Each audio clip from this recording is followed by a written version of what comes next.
África,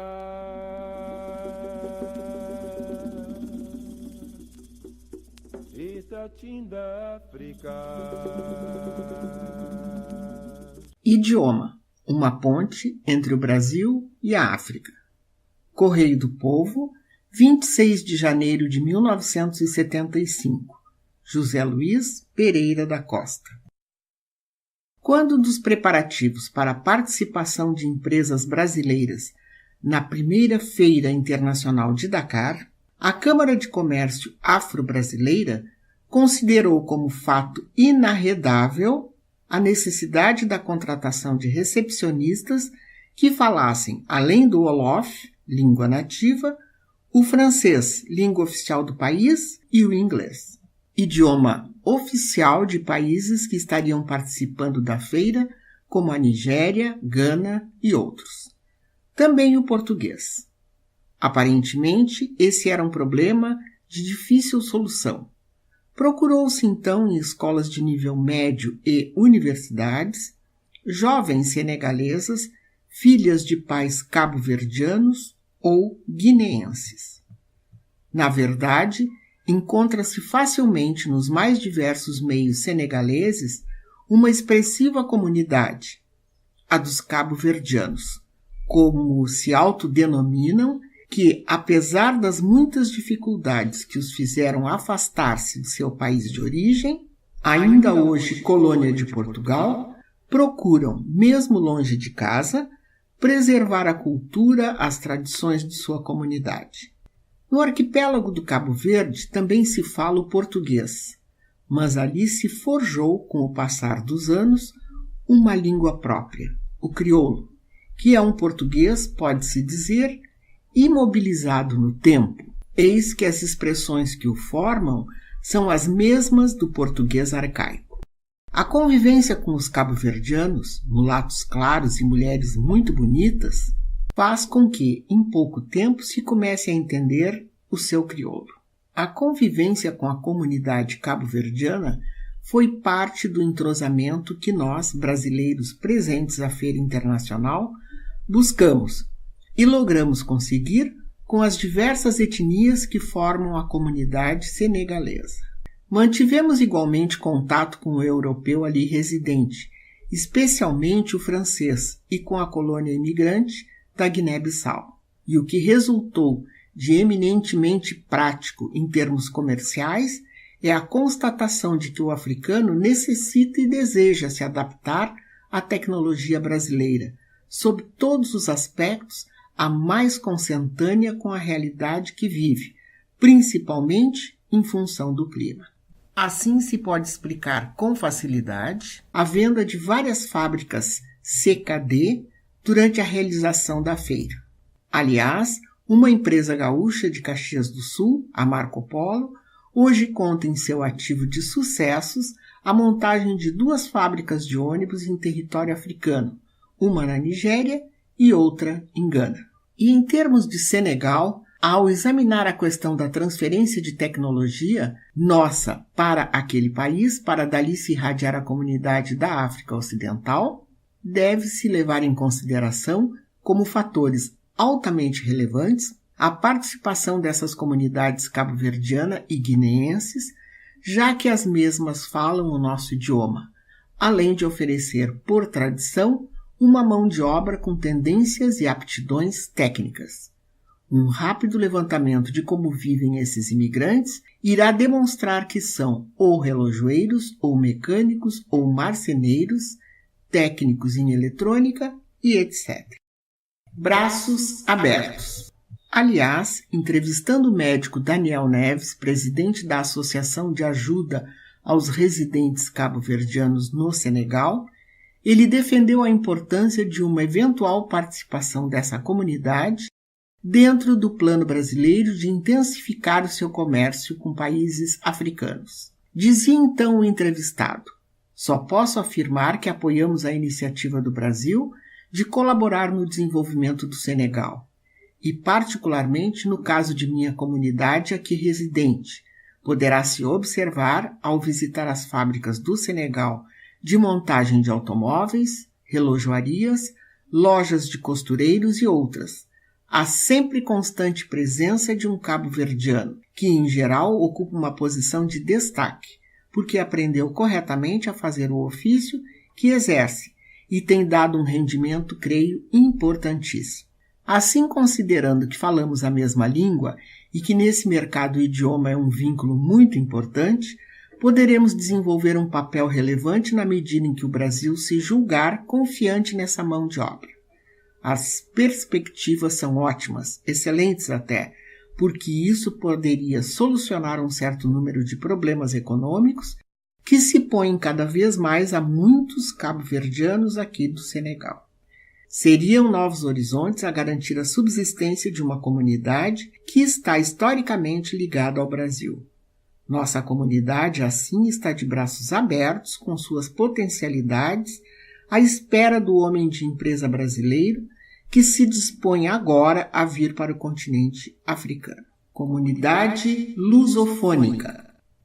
Em África, as expressões francofonia, anglofonia são encontradas com facilidade ao estar em consideração a ascendência da língua francesa ou inglesa em territórios africanos. Mas recentemente se começou a falar em uma nova comunidade, a comunidade lusofônica. A primeira vez que ouvimos o neologismo foi e partiu do Dr. Daniel Neves, que, tecendo considerações a respeito da situação de sua comunidade na vida do Senegal e das expectativas de uma mais efetiva participação brasileira na África, afirmava: o Brasil está na cabeça do andamento do lusofonismo, porque vocês são muito mais lembrados. Enriqueceram o português reinol com a língua brasileira, com o falar manso do brasileiro. Enriqueceram a literatura portuguesa e não tiveram, como em Portugal, 50 anos de estrangulamento cultural. A sua literatura está na vanguarda e até os cabo-verdianos, ou uma grande parte dos seus pensadores e de seus escritores, têm tido contato relativamente frequente e com a literatura brasileira e com as diversas manifestações que o Brasil tem vindo mostrar ao mundo. Os escritores brasileiros estão, sem dúvida, dentro dessa família lusofônica. Não sou um literato, mas posso dizer que vocês estão na vanguarda e que têm um papel importantíssimo que está desenhado de antemão. Os mestiços. A entrevista que fizemos com o Dr. Daniel Neves teve por cenário a sede da Associação de Ajuda. Lá chegamos, os brasileiros que integravam a comitiva da Câmara, e nos deparamos com sararás e mulatos, bem ao tipo dos existentes aqui no Brasil.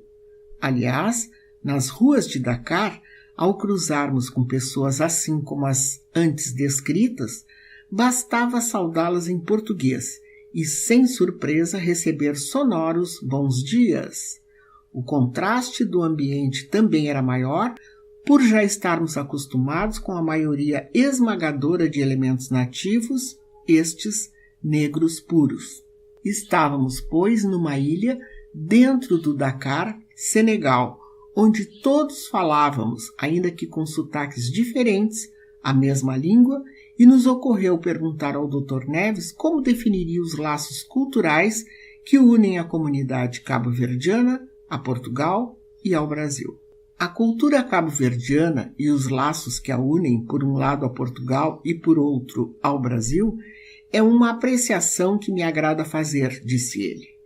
Já devem saber que Cabo Verde, desértico a princípio, ensejou o surgimento de uma mestiçagem do escravo negro com o português, que descobriu as ilhas e que para lá foi a fim de colonizá-las. Esta foi uma mestiçagem que eu chamaria de origem e também uma mestiçagem cultural. Cabo Verde vem, nesse sentido, armado de uma aculturação de que nós já falamos em vários livros sobre nossa terra. E até um dos sociólogos brasileiros que por lá esteve fez certo número de apreciações. Trata-se de Gilberto Freire, que observou: podemos considerar o Cabo Verde como um caldeirão e o primeiro exemplo da mestiçagem cultural dos trópicos.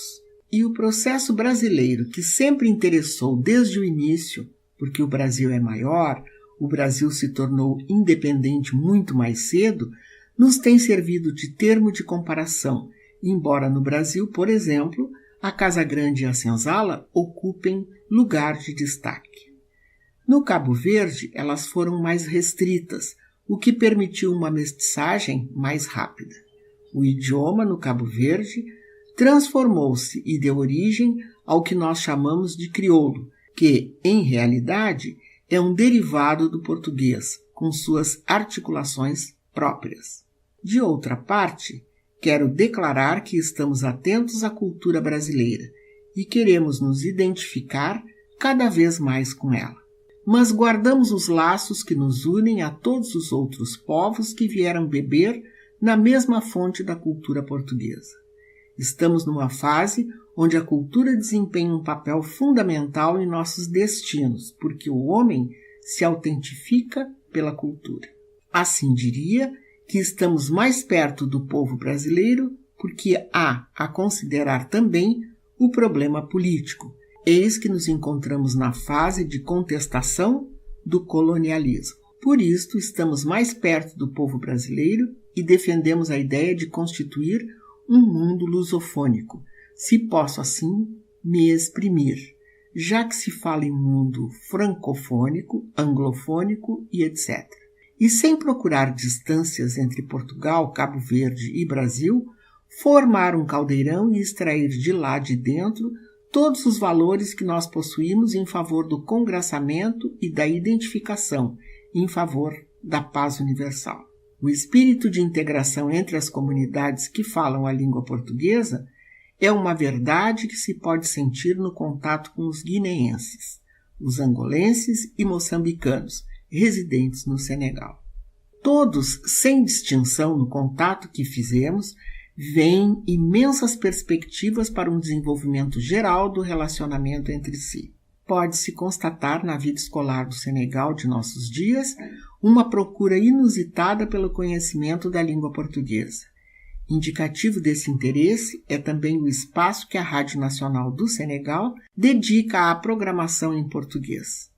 Ficamos amigos da professora Isabel de Moraes, da Universidade de Dakar, que mantém um programa diário em nosso idioma, com músicas brasileiras.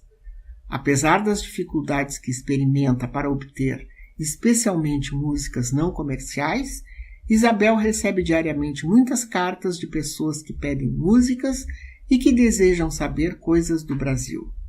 E o Brasil evidencia agora que está disposto a valer-se de sua condição de quarto irmão mais antigo em termos de libertação, de sua condição de mais próspero em termos econômicos e de mais desenvolvido.